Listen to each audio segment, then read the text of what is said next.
নমস্কাৰ welcome to জ্ঞান পোহৰ আশা কৰিছোঁ আপোনালোক সকলো ভালে আছে মই Dibrugarh university Guwahati university Sivasagar university এই গোটেইকেইখন ইউনিভাৰ্চিটিৰ বিএডৰ এণ্ট্ৰেন্সৰ উপযোগী হোৱাকৈ এটা ছিৰিজ আনিছোঁ আৰু ইয়াতে মই প্ৰত্যেক দিনাই যিখিনি ইম্পৰ্টেণ্ট MCQ সেইখিনি মই ডিছকাছ কৰিম গতিকে আপোনালোকে এই ভিডিঅ'সমূহ যাতে মিছ নকৰে এই চেনেলটি তাৰ কাৰণে ছাবস্ক্ৰাইব কৰি ল'ব তেতিয়াহ'লে বলক আজি ভিডিঅ'টো আৰম্ভ কৰোঁ এতিয়া ইয়াত এক নম্বৰতে সুধিছে Who is known as the father of Indian education? Option A দিয়া আছে মহাত্মা গান্ধী নেকি মহাত্মা গান্ধী নহয় ৰাজা ৰামমোহন ৰয় নহয় yes লৰ্ড মেকুলে ইয়াতে শুদ্ধ উত্তৰ ঠিক আছে আৰু এই যি ৰাজা ৰামমোহন ৰয় এখেতক আকৌ কোৱা হয় first modern man of India দেই ফাৰ্ষ্ট মডাৰ্ণ মেন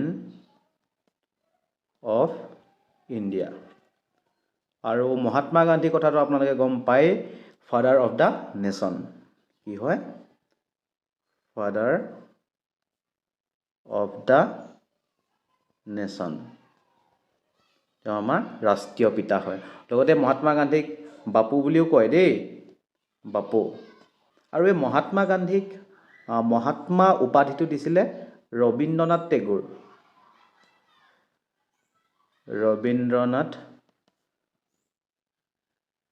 টেগোৰ এটা আপোনালোকে মনত ৰাখিব ঠিক আছে এতিয়াই মই ইয়াৰ পিছৰ প্ৰশ্নটোলৈ কুৱেশ্যন নম্বৰ 2 ইয়াতে সুধিছে the capital of Assam is গতিকে অসমৰ কেপিটেল কি ডিব্ৰুগড় নহয় গুৱাহাটী নহয় ইয়েছ দিছপুৰ হয় অসমৰ কেপিটেল আৰু আমাৰ দিছপুৰক অসমৰ কেপিটেল বনোৱা হয় 1973 আৰু তাৰ আগত আছিল অসমৰ কেপিটেল কি শিলং ঠিক আছে শিলঙৰ পৰা দিছপুৰলৈ অনা হয় 1973 এতিয়া মই ইয়াৰ পিছৰ প্ৰশ্নটোলৈ কুৱেশ্যন নম্বৰ 3 ইয়াতে সুধিছে national education policy 2020 replace which previous policy গতিকে NEP 2020 আগৰ কোনটো পলিচিক ৰিপ্লেচ কৰিছে অপশ্যন এ দি আছে NEP 1968 নেকি এইটো নহয় NEP 1986 yes অপশ্যন বি টো ইয়াতে শুদ্ধ উত্তৰ আৰু এই NEP 2020 ৰ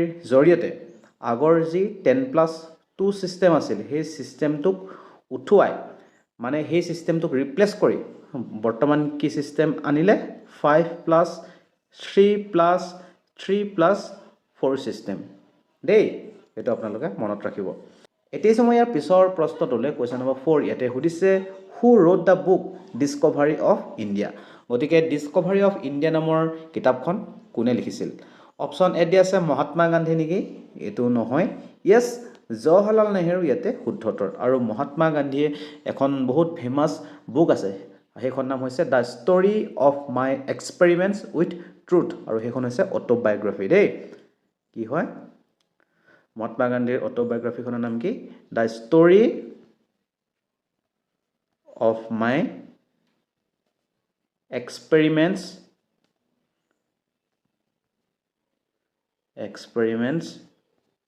with truth এখন কি হয় অটোবায়োগ্ৰাফি হয় অটোবায়োগ্ৰাফি ঠিক আছে আপোনালোকে মনত ৰাখিব এতিয়া সময় ইয়াৰ পিছৰ প্ৰশ্নটোলৈ কুৱেশ্যন নম্বৰ 5 ইয়াতে সুধিছে which river is known as the lifeline of Assam গতিকে কোনখন ৰিভাৰক অসমৰ লাইফলাইন বুলি কোৱা হয় গংগা নেকি গংগা ইয়াতে শুদ্ধ উত্তৰ নহয় অপশ্যন বি দি আছে যমুনা নহয় ইয়েছ ব্ৰহ্মপুত্ৰ ইয়াতে শুদ্ধ উত্তৰ এতিয়া সময় ইয়াৰ পিছৰ প্ৰশ্নটোলৈ কুৱেশ্যন নম্বৰ 6 ইয়াতে সুধিছে in teaching learning process the teacher should act as a গতিকে টিচিং লাৰ্ণিং প্ৰচেছত টিচাৰে কেনেকৈ এক্ট কৰিব লাগে অপশ্যন এ দি আছে ডিক্টেটৰ নেকি ডিক্টেটৰ কেতিয়াও নহয় ইয়েছ ফেচিলিটেটৰ আমাৰ বৰ্তমান যে এডুকেশ্যন সিস্টেম তাতে টিচাৰে সদায় ফেচিলিটেটৰ হিচাপে কাম কৰিব লাগে লগতে টিচাৰ ষ্টুডেণ্টৰ কাৰণে সদায় কি হ'ব লাগে ফ্ৰেণ্ড হ'ব লাগে ফ্ৰেণ্ড হিচাপে এক্ট কৰিব লাগে ফিল'চফাৰ গাইড মেণ্টৰ কাউন্সিলৰ সব হ'ব লাগে দেই গতিকে মনত ৰাখিব এতিয়া সময়ৰ পিছৰ প্ৰশ্নটোলৈ কুৱেশ্যন নম্বৰ 7 ইয়াতে সুধিছে which article of the Indian constitution deals with right to education option A দিয়া আছে আৰ্টিকল 19 নেকি, এইটো শুদ্ধ উত্তৰ নহয়। য়েছ, আৰ্টিকল 21 এ ইয়াতে শুদ্ধ উত্তৰ। আৰু এই আৰ্টিকল 21 এ যাৰ জৰিয়তে আমাৰ কি কোৱা হয়, শিক্ষাক ফাণ্ডামেণ্টেল ৰাইটৰ জেগাত ভৰোৱা হয় আৰু সেইটোক অনা হয় 86 কনষ্টিটিউশ্যনেল এমেণ্ডমেণ্ট এক্ট অফ 2002ৰ জৰিয়তে দেই। মানে আৰম্ভণিতে আমাৰ সংবিধানৰ যি ফাণ্ডামেণ্টেল ৰাইট তাতে অন্তৰ্ভুক্ত নাছিল, কিন্তু 86 নম্বৰ কনষ্টিটিউশ্যনেল এমেণ্ডমেণ্ট এক্টৰ জৰিয়তে ইয়াতে অন্তৰ্ভুক্ত কৰা হয়। আৰু এইখিনিতে মই আপোনালোকক এটা কথা জনাই দিওঁ, আপুনি যদি 2026 বৰ্ষত BEd-ৰ এণ্ট্ৰেঞ্চ দিবলৈ গৈ আছে, তেতিয়াহ'লে আপুনি টিচিং এপ্টিটিউডৰ কাৰণে এই ই বুকখন বাই কৰিব পাৰে। ইয়াতে 6টা বছৰৰ প্ৰিভিয়াছ ইয়েৰৰ টিচিং এপ্টিটিউডৰ কুৱেশ্যনসমূহ সন্নিৱিষ্ট কৰা হৈছে, লগতে আহিব পৰা 300 সম্ভাৱ্যপূৰ্ণ মই ইয়াতে কুৱেশ্যন অন্তৰ্ভুক্ত কৰিছোঁ। লগতে এই ই বুকখন যোনে বাই কৰে, এক্সট্ৰা মই 70 MCQ মই প্ৰভাইড কৰিম। গতিকে আপোনালোকে এই ই বুকখন বাই কৰিবলৈ হ'লে এই নাম্বাৰটোত আপুনি 59 ৰুপিজ জিপে' কৰি এই একেটা নাম্বাৰতে তাৰ স্ক্ৰীনশ্বটটো হোৱাটছএপত পঠাই দিব, আৰু পঠাই দিয়া আপুনি 24 ঘণ্টাৰ ভিতৰত আপুনি আপোনাৰ হোৱাটছএপত এই ই বুকখন লাভ কৰিব। এতিয়া মই ইয়াৰ পিছৰ প্ৰশ্নটোলৈ, কুৱেশ্যন নম্বৰ 8। ইয়াতে সুধিছে the headquarters of UNESCO is located in. গতিকে ইউনেস্কোৰ হেডকোৱাৰ্টাৰটো ক'ত অৱস্থিত? অপশ্যন এ দিয়া আছে লণ্ডন নেকি, লণ্ডন নহয়। য়েছ, ফ্ৰান্সৰ পেৰিছত অৱস্থিত দেই। পেৰিছ আছে ক'ত? ফ্ৰান্স। এতিয়া মই ইয়াৰ পিছৰ প্ৰশ্নটোলৈ, ইয়াতে সুধিছে which of the following is a current chief minister of Assam. এইটো আপোনালোকে সকলোৱে জানে আৰু হিমন্ত বিশ্ব শৰ্মা। ঠিক আছে, এতিয়া মই ইয়াৰ পিছৰ প্ৰশ্নটোলৈ, কুৱেশ্যন নম্বৰ 10। ইয়াতে সুধিছে learning by doing is associated with. গতিকে লাৰ্ণিং বাই ডুইং যিটো মেথড, সেইটো কাৰ লগত জড়িত হৈ আছে? অপশ্যন এ দিয়া আছে জন ডিৱে নেকি। য়েছ, জন ডিৱে ইয়াতে শুদ্ধ উত্তৰ। এতিয়া মই ইয়াৰ পিছৰ প্ৰশ্নটোলৈ, কুৱেশ্যন নম্বৰ 11। ইয়াতে সুধিছে which Indian state launch the নিযুত মইনা স্কিম। গতিকে আমাৰ ভাৰতবৰ্ষৰ কোনখন ৰাজ্যই নিযুত মইনা স্কিমটো লঞ্চ কৰিছে? এইটো আপোনালোকে হয়তো সকলোৱে জানে, ইয়াতে এইটো আছাম শুদ্ধ উত্তৰ। কিন্তু ইয়াতে ইম্পৰ্টেণ্ট কথাটো হৈছে কি, হয়তো আপোনাৰ চনটো সুধি দিব পাৰে, কিমান চনত লঞ্চ কৰিছিল। ইয়াতে হ'ব এইটো 2024, যাৰ জৰিয়তে কি কোৱা হয়, ছোৱালীসকলক উচ্চ শিক্ষা লাভৰ কাৰণে অকণমান সহায় কৰা হয়, আৰু তাৰ কাৰণে কি কৰা হয়, অলপমান পইচা দিয়া হয়। ইয়াতে ক্লাছ 11ৰ পৰা 12ৰ যিসকল ছোৱালী থাকে তেওঁলোকক কিমানকৈ দিয়া হয়? 1000কৈ দিয়া হয় দেই, 1000কৈ দিয়া হয় পাৰ মন্থ। আৰু কিমান দিনৰ কাৰণে দিয়া হয়? 10 মাহৰ কাৰণে দিয়া হয়, 10 months। আৰু ডিগ্ৰী কৰা যিসকল ছোৱালী আছে তেওঁলোকক দিয়া হয় 10 মাহৰ কাৰণে 1250 টকা, 10 monthৰ কাৰণে দেই। আৰু পিজি অথবা যিসকলে BEd কৰে, ঠিক আছে, তেওঁলোকক দিয়া হয় 2500 টকাকৈ, প্ৰত্যেক মাহে 2500 টকাকৈ 10 মাহৰ কাৰণে দিয়া হয়। যদি আপুনি গতিকে BEd কৰিবলৈ পায়, তেতিয়াহ'লে আপুনিও পাব 2500 টকাকৈ।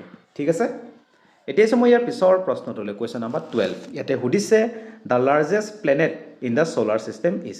গতিকে আমাৰ ছ'লাৰ ছিষ্টেমৰ লাৰ্জেষ্ট প্লেনেটটো কি হয়? অপশ্যন এ দিয়া আছে আৰ্থ নেকি, নহয়। য়েছ, জুপিটাৰ ইয়াতে শুদ্ধ উত্তৰ দেই। আৰু আমাৰ যিটো স্মলেষ্ট, আমাৰ ছ'লাৰ ছিষ্টেমৰ স্মলেষ্ট প্লেনেটটো হৈছে মাৰ্কিউৰী হয় দেই। আৰু কোল্ডেষ্টটোৰ নাম যদি সোধে, কোল্ডেষ্ট প্লেনেটটো হ'ব ইউৰেনাছ। আৰু hottest planet in our solar system হৈছে ভেনাছ। ঠিক আছে, এইকেইটা আপোনালোকে মনত ৰাখিব। এতিয়া মই ইয়াৰ পিছৰ প্ৰশ্নটোলৈ, কুৱেশ্যন নম্বৰ 13। ইয়াতে সুধিছে who is the first women Nobel prize winner. Option A দি আছে মাদাৰ টেৰেছা নেকি, নহয়। য়েছ, মেৰী কিউৰী ইয়াতে শুদ্ধ উত্তৰ।